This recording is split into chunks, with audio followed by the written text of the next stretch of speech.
What happens when your older brother is too overprotective? My older brother Marcus started getting weird about my social life right after he got his new job at the phone company 3 months ago. Before that, he was pretty normal. We got along fine, he minded his own business, typical sibling relationship. But suddenly, he was asking questions about every guy I talked to, wanting to know where I was going on dates, insisting on driving me places instead of letting me take the bus. At first, I thought it was sweet, maybe just big brother instincts kicking in since I'd turned 18. The strange part was how much he seemed to know about my plans without me telling him. I'd mentioned going to dinner with Jake from my college class, and Marcus would say something like, "Hope you don't mind the noise from the construction next to that restaurant on 5th Street, but I'd never told him which restaurant we were going to. When I asked how he knew, he'd just shrug and say he'd driven past it earlier. But 5th Street was nowhere near his work route or anywhere he normally went. Small details like that kept happening. I'd tell him I was meeting my friend Ashley for coffee, and he'd warn me about the broken sidewalk outside the coffee shop before I'd even mentioned which one. He started offering to drive me everywhere, which was unusual because he used to complain constantly about being my personal taxi service. Now he seemed eager to give me rides, always insisting it was no trouble. During these car rides, he'd make comments about people on the street that seemed oddly specific, like pointing out a blue Honda and saying the owner had 3 unpaid parking tickets, or mentioning that the guy walking his dog had recently moved here from Denver. Random information that no one would normally know or care about. When I asked how he knew these things, he'd change the subject quickly. The breaking point came last week when I was getting ready for a date with a guy named Ryan I'd met through a dating app. Marcus knocked on my bedroom door and said we needed to talk. He sat on my bed looking more serious than I'd ever seen him. "I need you to cancel tonight," he said quietly. "Trust me on this one. Okay? Just tell Ryan something came up." When I asked why, he hesitated for a long moment. Then he said, "Some people aren't who they pretend to be online." That's when I realized Marcus somehow knew Ryan's name, even though I'd never mentioned it to him. I'd been careful about keeping my dating life private because of how nosy he'd become. "How do you know his name?" I asked, my stomach starting to twist. Marcus looked uncomfortable, like he'd said something he shouldn't have. "Lucky guess," he mumbled. Most dating app guys have basic names like Ryan or Tyler, but his explanation felt forced and didn't make sense. I pressed him harder, asking exactly what he meant about people not being who they pretend to be. He kept deflecting, saying he just had a bad feeling and asking me to trust him. Finally, he left my room, but I heard him making a phone call in the hallway. I couldn't make out most of what he was saying, but I caught fragments like, "Yeah, she's supposed to meet him tonight, and I think you're right about this one." That night, I pretended to cancel my date but actually snuck out through my bedroom window to meet Ryan anyway. I was determined to prove Marcus was being paranoid for no reason, but when I got to the restaurant, I saw Marcus sitting in his car across the street, watching the entrance. He'd been following me and somehow tracking my movements for months. I confronted him the next morning, demanding to know why he'd been spying on me. That's when he finally told me what he'd discovered through his job at the phone company, and why he'd been so desperate to protect me. Marcus sits across from me at our kitchen table, his face pale in the morning light. The mug of coffee between his hands has gone cold, untouched. I can't stop shaking. "I monitor the data," he finally says, his voice barely above a whisper. "At the phone company, I can see everything. Text messages, calls, location data, app usage, everything." My mind races to process what he's saying. The implications hit me in waves. All those times he knew where I was going, who I was meeting, the restaurants, the coffee shops. It wasn't coincidence or lucky guesses. "That's illegal," I managed to say. "You can't just spy on people like that." Marcus runs a hand through his hair, looking exhausted. "I know, but when I started the job, I just wanted to make sure you were safe. I'd check your location sometimes, just to know you got home okay. But then I started noticing patterns with some of the guys you were talking to." He pulls out his phone and opens an app I've never seen before. It looks like some kind of database. "Ryan isn't even his real name," Marcus says, turning the screen toward me. "It's Ethan Mercer. He's got a violent criminal record across 3 states. Assault, stalking, harassment. He changes his name on dating apps to avoid getting caught." I stare at the screen, my stomach turning as I scroll through arrest records, court documents, and restraining orders. The photo matches Ryan's profile picture, but everything else is a lie. "He's done this before," Marcus continues, his voice steadier now. "2 other women in the past 18 months. He finds them online, charms them, and then he trails off, but I don't need him to finish." The police reports tell the story. "How did you know to look him up?" I ask, still trying to process everything. "I didn't, not at first, but I've been monitoring certain patterns of behavior in the data. When I saw you matched with him on the app, I ran his profile through our system. The phone number he gave you is linked to multiple identities." That was the first red flag. I pushed the phone back toward him, feeling sick. "So you've been watching everything I do? Reading all my texts? Listening to my calls?" Marcus looks down, not listening to calls. But yes, I can see who you talked to, when, and for how long. I can see your text messages, your location history. That's not just me you're violating, I say, my voice rising. That's everyone. You're spying on random citizens. I'm protecting you, he insists. If I hadn't been watching, you would have met Ryan last night, and based on his pattern with the other women, it wouldn't have ended well. Part of me wants to scream at him, to tell him he had no right. But another part remembers seeing him sitting in his car outside the restaurant last night, watching out for me even when I deliberately disobeyed him. You made a call after you left my room, I say. Who were you talking to? Marcus hesitates. A friend at the police department. I sent him everything I had on Ryan. They've been looking for him for skipping bail in Oregon. So you're not just invading my privacy, you're also sharing my information with the police? My voice cracks with disbelief. I didn't share anything about you specifically, just that Ryan was in town and where he might be found. Marcus reaches across the table, but I pull my hands away. Look, I know this seems bad, but you have no idea what kind of people are out there. And you do, because you spy on everyone? I ask bitterly. Not everyone, he says, but his eyes shift away in a way that makes me think he's lying. Just potential threats. I think about Jake from my college class, how Marcus knew which restaurant we were going to.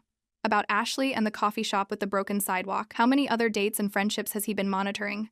How am I supposed to trust you now? I ask. You've been lying to me for months. I was trying to protect you, he repeats. Ryan isn't the first dangerous person you've matched with online. There was that guy last month, the one with the motorcycle. Trevor? I interrupt. What was wrong with Trevor? Marcus scrolls through his phone again. Domestic violence charge from 2 years ago. His ex-girlfriend had to get stitches. My head spins as I try to reconcile the charming guy who'd bought me ice cream with the monster in Marcus's database. How many bullets have I dodged without even knowing? I don't know what to feel right now. I admit, part of me is grateful you stopped me from meeting Ryan, but what you're doing, it's wrong, Marcus. You can't just appoint yourself as everyone's digital guardian. I know, he says quietly, but if you'd seen what I've seen in the data, how vulnerable people are, how many predators are out there just waiting for an opportunity. I look at my brother, really look at him. The dark circles under his eyes, the tension in his shoulders. For 3 months, he's been carrying the weight of information no one should have access to. It's changed him. What happens now? I ask. Ryan was arrested last night, Marcus says. They found him waiting outside the restaurant after you left. He had zip ties and duct tape in his car. The reality of how close I came to danger hits me like a physical blow. If Marcus hadn't been watching, if he hadn't followed me, thank you, I whisper, the words feeling inadequate, for last night, but this can't continue. You can't keep spying on me or anyone else. Marcus nods slowly, but there's something in his expression that makes me uneasy, like he's already decided what's best for me, regardless of what I want. I need some time to process this, I say, standing up from the table. And we're not done talking about it. As I walk away, I can feel his eyes on my back. My brother saved me, but at what cost? And more importantly, who's going to save everyone else from my brother? I spend the next few days in a fog, trying to process everything Marcus told me. Every time my phone buzzes, I wonder if he's watching. When I walk to class, I find myself looking over my shoulder, wondering if he's tracking my location in real time. The worst part is that I can't even be angry with him. Not completely. He potentially saved my life, but at what cost? After 3 sleepless nights, I decide I need to understand exactly what Marcus has access to. I start with Google searches on my laptop rather than my phone, looking up phone company data access and customer information privacy laws. What I find terrifies me. The amount of data phone companies collect is staggering, and the protections for that data seem flimsy at best. I create a new email address and reach out to a tech journalist who specializes in digital privacy. I'm careful not to mention Marcus by name, just describing a hypothetical situation where someone at a phone company might be accessing personal data. The journalist responds within hours. If what you're describing is real, she writes, it's a major federal violation. The person doing this could face serious prison time. I close the email, my hands trembling. Prison time. The words echo in my head as I try to imagine Marcus behind bars. Despite everything, he's still my brother. That evening, I'm studying in my room when Marcus knocks on my door. He's holding 2 cups of coffee from my favorite place downtown. Peace offering, he says, extending 1 cup toward me. I take it reluctantly. Thanks. He sits on the edge of my bed while I remain at my desk. I know things have been weird since our talk. I just want you to know I'm here if you want to talk more about it. Actually, I say, gathering my courage, I do have some questions. Marcus nods, looking relieved. Ask me anything. How much can you actually see? Like, specifically? He takes a sip of his coffee before answering. Basically everything that passes through our network. Call logs, who you called, when, how long you talked. Text messages, both SMS and most messaging apps. Your location history based on cell tower pings, websites you visit, apps you use, and for how long. Each item on his list makes my stomach tighten. And you've been monitoring all of that? For me? Not constantly, he says, as if that makes it better. Just checking in occasionally, making sure you're safe. What about my friends? Are you monitoring them too? Marcus looks down at his cup, only to make sure they're not a danger to you. So you read my texts with Ashley? With my classmates? Not all of them, he says defensively. Just enough to make sure everything's okay. I think about all the private conversations I've had, all the secrets friends have shared with me, thinking they were safe, all the times I've vented about family, maybe even about Marcus himself. What about that call with Mom last week? When I was upset about my biology grade, did you listen to that too? I told you, I don't listen to calls, he says, but his eyes shift away slightly. You're lying, I say, the realization hitting me hard. You can hear the calls too, can't you? Marcus sighs. It's possible to access recordings for quality assurance purposes, but I've only done that a few times, when I was really worried. Like when? Like when you were crying on the phone with Ashley after that party last month. I needed to make sure you were okay. I remember that night, Ashley and I discussing a sexual assault that happened to another student at a fraternity party. It was deeply personal, not just for the victim, but for Ashley, who'd had a similar experience in high school. That wasn't your conversation to hear, I say, my voice shaking with anger. Those weren't your secrets to know. I'm just trying to protect you, Marcus insists. You don't understand what kind of predators are out there. And you do? Because you're one of them. The words burst out before I can stop them. Marcus recoils like I've slapped him. That's not fair. I'm nothing like Ryan or those other guys. Aren't you? You're stalking me, Marcus. You're violating my privacy and the privacy of everyone I know. It's different, he says. My intentions are good. I pull out my laptop and open the email from the journalist. According to this, what you're doing could land you in federal prison. Did you know that? Marcus's face pales as he reads the screen. You contacted someone about this? I didn't mention you by name, I assure him, but I needed to understand what was happening. He stands abruptly, pacing the small space of my bedroom. You don't understand the responsibility I feel. Ever since Mom and Dad split up, I've been watching out for you. And now with this job, I finally have the tools to do it properly. It's not your job to monitor my entire life, but it works, he exclaims. I've kept you safe from Ryan, from Trevor, from that guy in your English class who has 3 separate restraining orders from women at his previous college. I freeze. What guy in my English class? Michael, the one with the beard who always sits in the back row. Marcus pulls out his phone, opening his database app. He transferred here after being accused of stalking a teaching assistant at his previous school. I feel sick. I'd talked to Michael a few times about our assignments. He'd seemed perfectly normal. How many people are you tracking like this? I ask quietly. Marcus hesitates. I maintain a database of potential threats. People with concerning patterns of behavior. How many, Marcus? He looks at his phone, scrolling through what appears to be a long list. Currently, about 73 individuals in our immediate area. The number stuns me. And what about people who aren't threats? Are you monitoring them too? His silence is all the confirmation I need.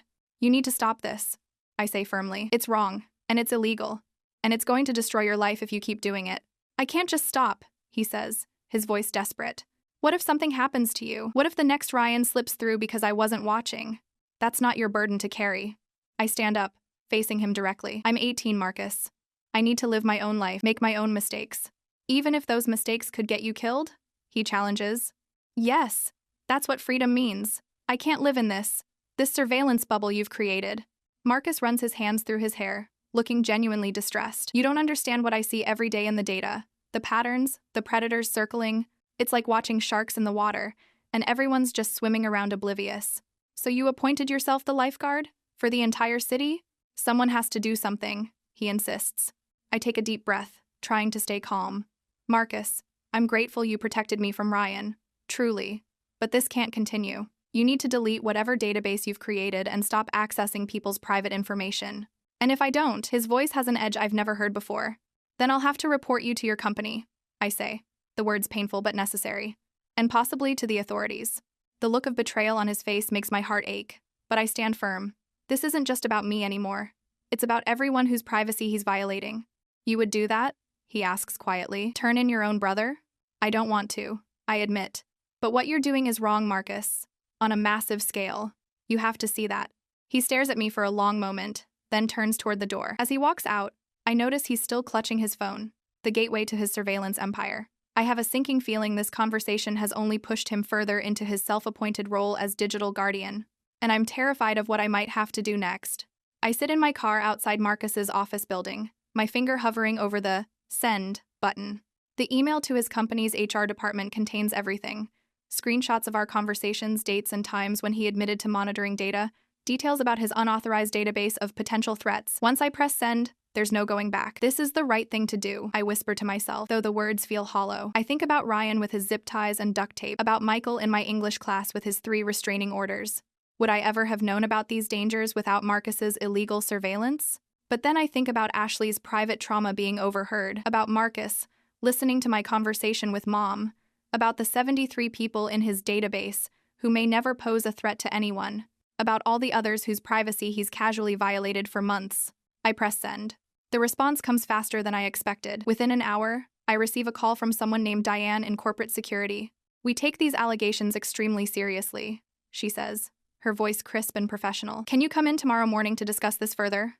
The next day, I sit in a sterile conference room facing 3 people: Diane from security, a man who introduces himself as legal counsel, and a woman from HR. They record my statement, ask for copies of my evidence, and thank me for coming forward. "What happens now?" I ask. "Mr. Lawson has been suspended pending our internal investigation," Diane explains. "If what you've told us is substantiated, there will be severe consequences." And I nod, feeling sick. He's my brother. I don't want to ruin his life.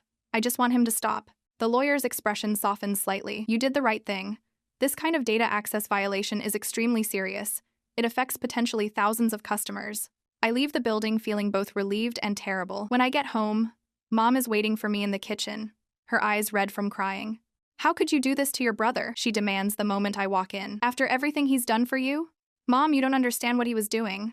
He was protecting you," she interrupts. "He told me everything this morning. About Ryan, about those other dangerous men. He was keeping you safe by breaking the law, by violating my privacy and the privacy of who knows how many other people. Sometimes the rules need to be bent to protect the people we love," she insists. I shake my head, frustration building. "This wasn't bending rules, Mom. This was massive, illegal surveillance. He could go to prison for this." The word prison makes her flinch. "He wouldn't have had to do any of this if you were more careful about who you spent time with." The victim blaming hits me like a slap. "So it's my fault he turned into a stalker?" "Don't use that word," she hisses. "Your brother is not a stalker. Then what would you call someone who monitors another person's calls, texts, and location without their knowledge or consent?" Before she can answer, the front door opens and Dad walks in. My parents have been divorced for years, but Mom must have called him about the situation. "I just talked to Marcus," he says grimly. "This is a mess." "Did he tell you what he was doing?" I ask. Dad nods slowly. "He did, and while his intentions might have been good, his methods were completely unacceptable." Mom throws up her hands. "So you're taking her side too?" "This isn't about sides, Patricia," Dad says firmly. "What Marcus did was illegal. Period. He saved our daughter from a predator," Mom shouts. "And he could have done that by telling her what he knew about Ryan without admitting he'd been spying on her for months," Dad counters. I feel a rush of gratitude toward my father. At least someone understands. "Where is Marcus now?" I ask. "At my place," Dad says. "He's pretty shaken up. The company took his laptop, phone, everything. They're doing a full forensic investigation." The reality of what I've set in motion hits me hard. "I didn't want this," I whisper. "I just wanted him to stop." "I know, sweetheart," Dad says, putting his arm around my shoulders. "But this was going to come out eventually. Better from you than from someone else." Later that evening, Dad convinces me to come to his apartment to talk to Marcus. I'm nervous as we walk up the stairs, unsure what to expect. Will he be furious? Devastated? Both? Marcus is sitting on Dad's couch, staring at his hands. He looks up when we enter, and the hollow look in his eyes makes my heart ache. "Hey," I say softly. "Hey," he replies, his voice flat. I sit in the armchair across from him while Dad discreetly retreats to the kitchen, giving us space. "I'm sorry it came to this," I begin. Marcus shakes his head. "No, you're not. You did exactly what you said you would do." "I warned you, Marcus. I begged you to stop, and I couldn't," he admits, "because I knew what would happen if I did." "What do you mean?" He leans forward, suddenly animated. "Do you have any idea how many assaults I've prevented? Not just for you, but for others? That database you reported? It's saved lives." "You can't know that for sure." "I can," he insists. "Remember Lisa Chen from your freshman orientation group, the guy who was stalking her last semester? I flagged his behavior pattern to campus security anonymously. They caught him trying to break into her dorm room." I stare at him, unsure whether to believe this or not. "That was you?" "Yes. And there have been others. A woman in the apartment complex across from ours was being threatened by her ex. I sent an anonymous tip to the police with his location when he violated his restraining order. But Marcus, you can't appoint yourself judge and jury over people's private data. It's not right, and it's not legal. The system doesn't work, he argues. By the time the police get involved, it's often too late. I can see the warning signs before things escalate. I shake my head, trying to make him understand. Even if your intentions are good, you're violating people's fundamental right to privacy. Marcus falls silent for a moment. Did they tell you what happens next with the investigation? No, just that you're suspended for now. He laughs bitterly. I'm going to be fired, probably prosecuted. Everything I've built, all the people I've helped, it's all gone now. I didn't want that, I say again. I just wanted you to stop. You don't understand what it's like, he says quietly, seeing the patterns, knowing what's coming, and being powerless to stop it. Something in his tone makes me uneasy. What do you mean? Marcus hesitates, then reaches for his backpack beside the couch. He pulls out a folder and hands it to me. This is why I do what I do. Inside are police reports, restraining orders, and hospital records, all related to a woman named Elise Winters. The dates are from 3 years ago. Who is she? I ask, though I'm starting to suspect the answer. My ex-girlfriend, Marcus says, his voice hollow.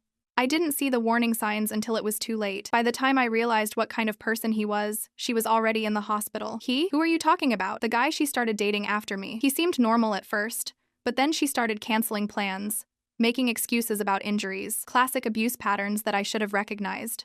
I flip through the documents, my stomach churning at the photos of Elise's injuries. This is terrible, Marcus, but it doesn't justify what you've been doing. Doesn't it? He challenges.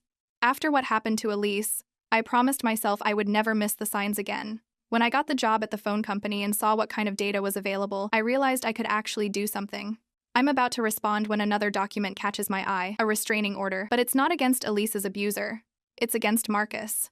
What is this? I ask, holding up the paper. Marcus looks away. She didn't understand what I was trying to do.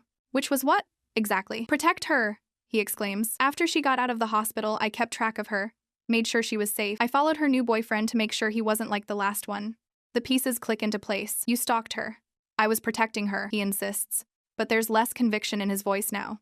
Marcus, I say gently, do you see the pattern here? What happened to Elise was terrible, but your response wasn't to get help processing that trauma. Instead, you appointed yourself her guardian without her consent. And now you're doing the same thing to me, to your database of people, to everyone. He's silent for a long moment. I don't know how to stop. He finally admits, every time I think about not monitoring the data, I imagine all the things that could happen, all the people who might get hurt because I wasn't watching. For the first time, I see my brother clearly, not as a malicious invader of privacy, but as someone deeply damaged by his own past, trying desperately to control a world that once hurt someone he cared about. You need help, Marcus, I say softly. Professional help. This isn't something you can fix with surveillance. He nods slowly, tears forming in his eyes. I know. I've known for a while, but it was easier to keep going than to face what was really happening. Dad returns from the kitchen, having clearly overheard at least part of our conversation. The company called while you two were talking, he says. They want Marcus to come in tomorrow for a formal interview with their security team and possibly law enforcement. Marcus looks up, his face pale but resigned.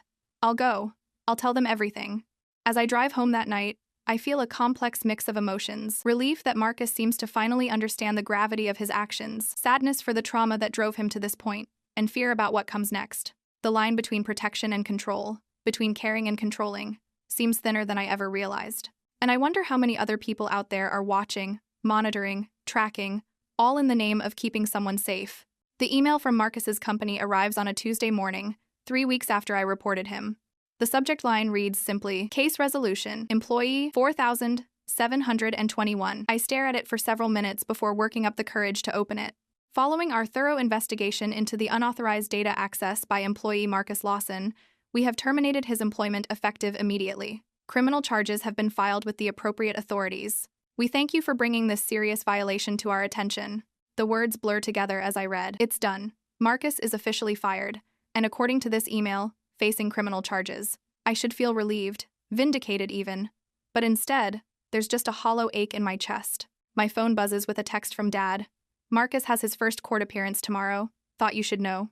I type back, are you going? Yes, he could use the support. You're welcome to come if you feel up to it. I don't respond. I'm not sure I'm ready to face Marcus in a courtroom, to watch my brother potentially be sentenced to prison because of my actions, even if those actions were necessary. Instead, I open my laptop and continue working on the website I've been building for the past 2 weeks. Digital Privacy Alliance reads the header in bold letters. Below it, support for victims of surveillance and digital stalking. After what happened with Marcus, I discovered there were almost no resources for people who'd experienced what I had, plenty for physical stalking victims, but the digital landscape was largely uncharted. So I started building something myself, a place where people could share their stories, find legal resources, and learn how to protect their privacy. My phone rings. It's Ashley. Did you hear? She asks without preamble. About Marcus being fired? Yeah, I just got the email. No, about the support group he was running. There's a strange edge to her voice. What support group? Ashley sighs. It's all over campus. Apparently Marcus was running some kind of underground network for people who'd been stalked or harassed. He was using his access at the phone company to identify potential victims and then reaching out to help them. My stomach drops. That can't be true. I'm just telling you what I heard. A girl in my sociology class said Marcus helped her get a restraining order against her ex last year, provided evidence that he was still following her even after they broke up. I think about the database Marcus mentioned, the 73 people he claimed to be monitoring. Had he actually been helping some of them? I need to talk to him, I say finally. Are you sure that's a good idea? No, but I need answers. I text Dad asking for Marcus's new address. He moved out of Dad's apartment last week, unable to face me after everything that happened. Dad sends the address with a simple message. Be gentle with him. Marcus's new place is a studio apartment above a laundromat downtown. The building smells like detergent and cigarettes. I knock 3 times before he answers. He looks terrible, unshaven, hair unwashed, wearing the same Stanford sweatshirt he's had since high school. His eyes widen when he sees me. Can I come in? I ask. He steps aside wordlessly. The apartment is sparse, just a mattress on the floor, a folding table with a laptop, and boxes still unpacked against the wall. I heard you got fired, I say, for lack of a better opening. Yeah, his voice is rough, like he hasn't used it in days. Court date tomorrow. I also heard something else, about you helping people who were being stalked. Marcus sinks onto the edge of his mattress. Who told you that? Is it true? He nods slowly. Some of them. Not everyone in the database was a threat. Some were victims I was trying to protect. By invading their privacy? By giving them evidence they couldn't get any other way. He runs a hand through his greasy hair. Do you know how hard it is to prove someone's stalking you? How many women aren't believed until it's too late? I sit on the folding chair across from him. Tell me about them, the people you helped. For the next hour, Marcus talks about Lisa Chen, whose stalker had been taking pictures of her through her dorm room window. About a woman named Rachel whose abusive ex-husband was tracking her through her children's phones. About Michael in the English department, who wasn't a predator after all, but was being harassed by a student who couldn't accept rejection. Why didn't you tell me this before? I ask when he finally falls silent. Would it have made a difference? What I did was still illegal. Still wrong. It might have helped me understand. Marcus looks at me directly for the first time since I arrived. After Elise, I couldn't stand feeling helpless. The data gave me power, control. It started with just wanting to protect you, but then I saw how many other people needed help. But you became exactly what you were fighting against, I say gently. A stalker. Someone who violated people's privacy without their consent. I know, his voice breaks. My therapist says I was trying to fix what happened to Elise by controlling everything around me, that I never processed the trauma properly. You're seeing a therapist? He nods. Court-ordered, twice a week. It's helping, I think. I look around the tiny apartment, at my broken brother trying to rebuild himself from the rubble of his mistakes. What happens now? With the charges? My lawyer thinks I'll get probation. Maybe some community service. The company doesn't want a big public trial that might reveal how easy it was for me to access customer data. That's good, I guess. An uncomfortable silence falls between us. There's so much damage here. So many broken boundaries and violated trusts. But there's also my brother, the person who taught me to ride a bike and helped me with my math homework and tried, in his own deeply flawed way, to keep me safe. I'm starting a support group, I say finally, for people affected by digital surveillance, people like me, like the ones you tried to help. Marcus looks up, surprised. Really? Yeah. I figured if something good could come out of all this. I trail off, not sure how to finish the thought. I'd like to help, he says quietly, not with data or anything, just, I know things about how surveillance works, how to protect yourself. I could share that.